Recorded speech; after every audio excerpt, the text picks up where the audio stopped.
दोस्तों, आप सभी लोग जानते हैं कि 25 जून 2024 को है संकष्टी चतुर्थी। दोस्तों, इसी दिन किया जाने वाला पंडित जी द्वारा बताया गया एक दीपक वाले उपाय आप लोगों को जरूर करना चाहिए, क्योंकि दोस्तों यह एक ऐसा उपाय है जो कि कोई भी कर सकता है। देखिए, यह दिन इतना खास होता है, इतना महत्वपूर्ण होता है। देखा गया है कभी कभी बड़े बड़े पूजा पाठ अनुष्ठान से जो मनोकामना पूर्ण नहीं होती है, वह चतुर्थी के दिन एक छोटे से करने से ही आपकी मनोकामना पूर्ण हो जाती है। और बहुत सारे लोगों ने इस उपाय को किया भी है और उनको इस उपाय को करने का फल भी जरूर मिला है। यदि आप लोग भी इस उपाय को संकष्टी चतुर्थी के दिन करना चाहते हैं तो आप इस उपाय को पहले अच्छे से समझ लेना, सुन लेना, उसके पश्चात करना। आपको इस उपाय का फल जरूर मिलेगा। दोस्तों, हम आपको यहाँ पर बता दें कि यह जो एक दीपक वाले जो उपाय है, यह उपाय पंडित जी ने अपनी अभी की सीहोर की कथा में ही बताया है। और इस उपाय को करने से आपके घर में चाहे किसी भी प्रकार की दुख और समस्या क्यों ना चल रही हो, आपको उसका कारण भी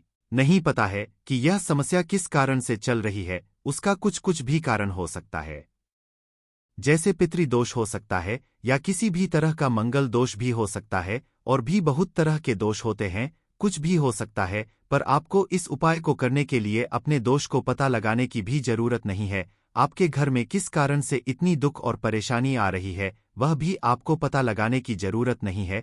इस एक दीपक वाले उपाय को आप लोगों को कर लेना है, क्योंकि इसी एकमात्र उपाय को करने से आपके पूरे घर परिवार में सुख और शांति हो जाएगी। आपके घर में अच्छे अच्छे काम होने लगेंगे। आपकी जो भी मनोकामना होगी वह भी धीरे धीरे करके पूर्ण न होना शुरू हो जाएगी। दोस्तों, अब इस उपाय को करना किस समय है, यह भी आप लोग जान लीजिए। देखिए, इस एक दीपक वाले उपाय को करने का जो समय है वह सीधी सी बात है, सुबह का समय है, प्रातःकाल का समय है। वैसे दोस्तों, संकष्टी चतुर्थी के दिन मंदिर खुले रहते हैं, आप लोग उपायों को भी कर सकते हो, इसमें कोई दिक्कत वाली बात नहीं है। क्योंकि संकष्टी चतुर्थी के दिन भगवान शिव जी पूरे दिन अपने मंदिर में बैठे रहते हैं कि कौन भक्त आएगा, कौन हमारे हमको प्रसन्न करेगा और हम कब उसकी मनोकामना पूर्ण करेंगे। दोस्तों, इस दिन शिवजी इतना कुछ प्रदान करते हैं जितने कि हम कभी कल्पना भी नहीं कर सकते हैं।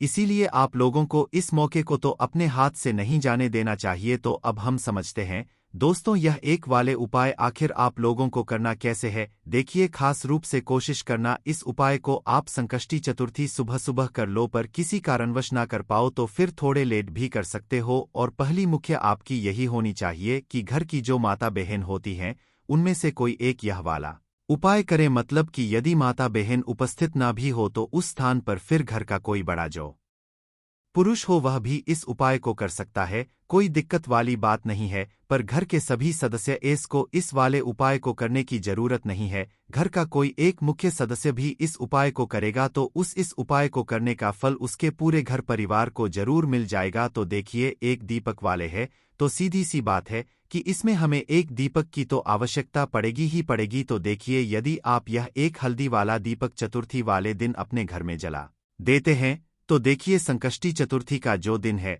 इसकी महिमा कुछ ऐसी कि जो व्यक्ति चतुर्थी के दिन शिव जी को प्रसन्न करने के लिए पूजा करता है, उपाय करता है, शिव जी बहुत जल्दी अपने उस भक्त से प्रसन्न हो जाते हैं।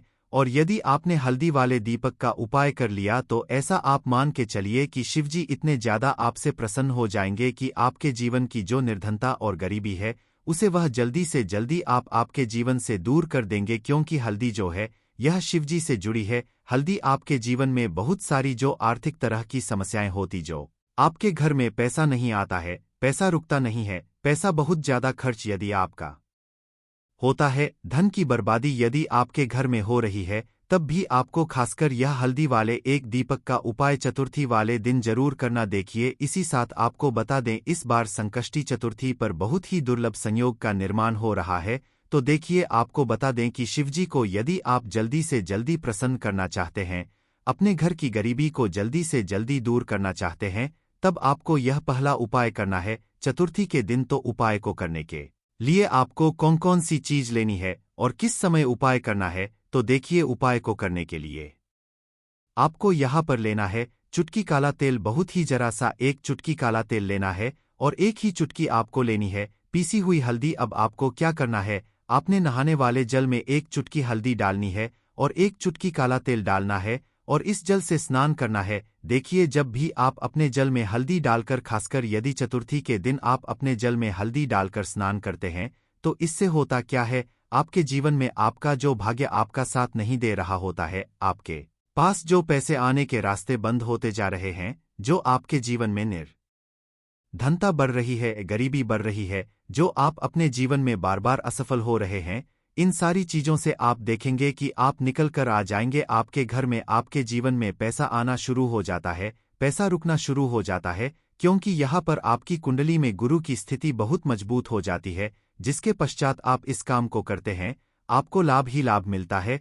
तो यह पहला उपाय है, चतुर्थी के दिन इस उपाय को आप जरूर करें। अब बात करेंगे दूसरे उपाय की। देखिए, जो दूसरा उपाय आपको बताने जा रहे हैं, इस उपाय को यदि आप चतुर्थी के दिन करते हैं, तो आपकी सारी अधूरी मनोकामना को शिव जी पूरा कर देते हैं। तो यह उपाय भी आप खास कर करें। यदि कोई भी ऐसी विश है, कोई भी ऐसी इच्छा है आपकी जो अभी तक अधूरी है, पूरी नहीं हो रही है, तो आपको शिव जी को प्रसन्न करना है। यह दूसरा वाला उपाय चतुर्थी के दिन करके तो देखिए, यहाँ पर उपाय को करने के लिए आपको लेना है तुलसी की लकड़ी। देखिए, बहुत सारे लोगों के घर में तुलसी का पौधा सूख जाता है, और तुलसी की जो टहनियां होती हैं, ना तुलसी की थनी को आपको छोटा छोटा कर लेना है, ठीक है ना। छोटे छोटे पाठ में आप उसको क्या करना है, एक लाल कपड़े के अंदर इन टहनियों को रखना है। कितनी लेनी है, आप 2 ले सकते हैं, 5 ले सकते हैं, 11 ले सकते हैं। यदि 11 की संख्या हो तो बहुत उत्तम है। अब आपको क्या करना है, लाल कपड़े के अंदर रखना है,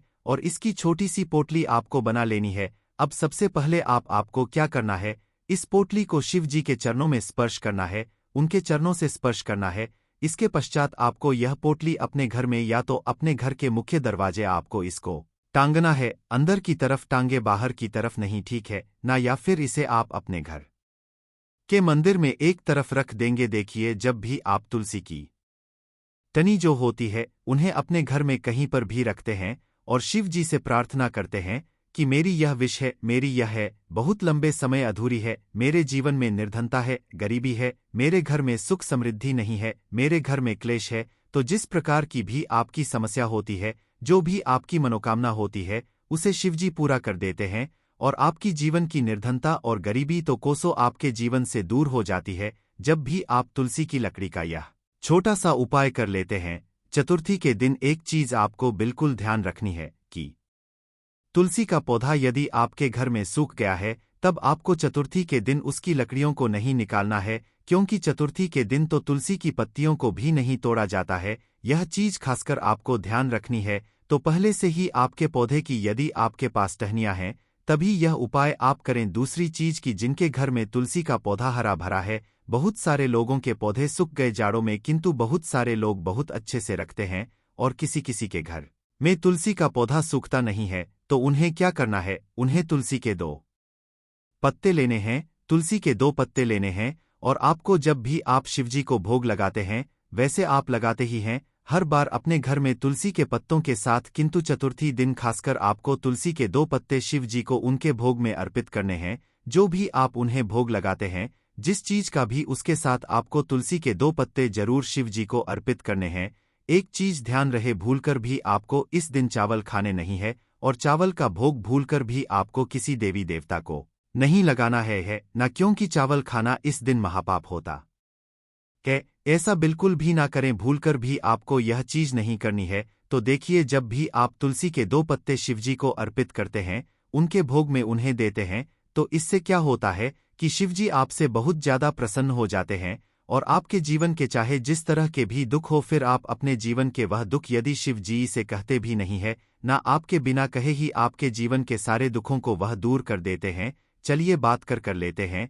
एक चुटकी हल्दी डालकर दीपक आपको कहाँ पर लगाना है, उपाय को कैसे करना है, और कैसे यह एक चुटकी हल्दी वाला दीपक आपके जीवन की निर्धनता को तो दूर कर ही देगा, महालक्ष्मी की ऐसी आपके ऊपर बरसेगी, आने वाली 7 पीढ़ियों को भी ना धन की कमी नहीं होगी, इतना ज्यादा शिवजी आपसे प्रसन्न हो जाते हैं। इस एक उपाय को करके देखिए। पहली चीज आपको बता दें कि हल्दी जो है, यह आपके जीवन में बहुत सारी अच्छी अच्छी चीजों को लेकर आती है, जैसे कि पैसे को बढ़ाने का काम करती है, और आपके घर में धन आने के स्रोत यदि बंद हो गए हैं, धन आने का रास्ता यदि आपके घर में बंद होता जा रहा है उसे खोल देती है, क्योंकि आपके घर की नेगेटिव एनर्जी है, ऊर्जा है, बुरी शक्तियां हैं, इन सारी चीजों को हल्दी दूर कर देती है, क्योंकि जहां पर हल्दी होती है वहां पर यह सारी चीजें रहती ही नहीं है। तीसरी चीज, हल्दी शिवजी से जुड़ी है, तो शिव जी आपसे तुरंत प्रसन्न हो जाते हैं। जब भी आप हल्दी का कोई उपाय करते हैं तो आपको पिसी हुई एक छुटकी हल्दी है, और यह एक छुटकी हल्दी आपको दीपक के अंदर डालनी है। शुद्ध देसी घी का दीपक आप तैयार करेंगे, गोल बाती लगाएंगे और फिर उसके अंदर एक चुटकी हल्दी आपको डालना है। अब देखिए यह हल्दी वाला दीपक आपको लगाना कहाँ पर है। यह दीपक यदि आपके घर में तुलसी जी का पौधा हरा भरा है और तुलसी का पौधा है, तब तो आप तुलसी जी के पौधे के पास लगाएंगे। बहुत सारे लोग हैं जिनके घर में अभी तुलसी का पौधा नहीं है, कुछ लोगों का सूख गया या किसी किसी के घर में होता है, तो वह लोग क्या करेंगे, मंदिर में भी आप लगा सकते हैं। यदि आपके घर के आसपास कहीं मंदिर है वहां भी आप लगा सकते हैं, वरना यह दीपक आपको अपने घर के मंदिर में लगाना है। जब भी आप हल्दी का दीपक शिव जी के सामने या तुलसी जी के पौधे के पास लगाएंगे तब आपको उनका एक मंत्र है, उस मंत्र को आपको 11 बार बोलना है। यह मंत्र सभी को आता ही है, यदि नहीं आता है तो आप इसे नोट कर लें। मंत्र इस प्रकार है, श्री शिवाय नमस्तुभ्यमस्तु भयंकर। इस मंत्र का आपको 11 बार चयन करना है, 11 बार इसे बोलना है। अब देखिए जो लोग मंत्र याद नहीं रख पाएंगे या जिन्हें नहीं आता है, वह श्री हरि विष्णु का ऐसे ही स्मरण कर लेंगे, उनका ध्यान कर लेंगे और दीपक जला देंगे। बस इतना आपको करना है और कुछ भी नहीं करना है। यह उपाय आप करके देख लीजिए, आपके जीवन की जो निर्धनता बहुत जल्दी आपके जीवन से दूर हो जाएगी। एक चीज और आपको रखनी है कि जब भी आप दीपक तुलसी जी के पौधे के पास लगाएंगे, आपको जमीन पर दीपक नहीं रखना है। थोड़ी सी फूल की पंखुड़ियां रख ले या फिर कोई प्लेट रख ले, चावल आपको नहीं रखना है चतुर्थी के दिन, क्योंकि वैसे तो आप चावल रख सकते हैं किंतु चतुर्थी के दिन आपको चावल दीपक के नीचे नहीं रखना है। तो इस तरह से जब आप उपाय करते हैं, पूजा पाठ करते हैं, पूरी सच्ची श्रद्धा के साथ करते हैं, श्री हरि विष्णु के ऊपर विश्वास रख करते हैं, तो आपकी जितनी भी मनोकामनाएं होती हैं, ना जितनी भी निर्धनता होती है, उसे श्री हरि विष्णु दूर कर देते हैं और हमेशा आपके जीवन में आपके घर में माँ लक्ष्मी वास करती हैं। अब जल्दी से बात कर लेते हैं तीसरे उपाय की। तो तीसरा उपाय जो आपको बताने जा रहे हैं, इस उपाय को यदि आपने संकष्टी चतुर्थी के दिन कर तो मान के चलिए घर में गरीबी आपके चाहे कितनी भी ज्यादा हो, सर पर चाहे कर्जा हो गया हो, धन आपको लोगों से उधार लेना पड़ रहा हो, आपके घर का आपके सर का सारा कर्जा दूर हो जाएगा, घर की सारी निर्धनता गरीबी दूर हो जाएगी और आपके घर में माता लक्ष्मी का वास होगा स्थायी रूप से। स्थायी रूप का मतलब है माता लक्ष्मी कभी भी फिर आपके घर को छोड़कर नहीं जाए। तो बहुत ही सरल उपाय है। आपको करना क्या है, आपको संकष्ट चतुर्थी के दिन, ठीक है ना, क्या है, आपको खीर बनानी है, ठीक है ना, संकष्टी चतुर्थी के दिन खीर बनानी है। और यदि आपके पास थोड़ा सा इलायची है तो आपको क्या करना है, वह इलायची खीर में डालनी है, उसके दाने खीर में डालने हैं। इससे क्या होगा, इलायची की जो खुशबू है वह खीर में अच्छे समा जाएगी और माता लक्ष्मी को जितनी भी सुगंधित वस्तु होती हैं उन्हें वह सुगंधित वस्तु तो बहुत ही प्रिय होती हैं। माता लक्ष्मी स्वयं चल करके उस घर में आती हैं। जो व्यक्ति सुगंधित कोई भी वस्तु का उपाय माता लक्ष्मी की पूजा में कर लेता है, तो जब यह खीर आप बनाएंगे शाम के समय में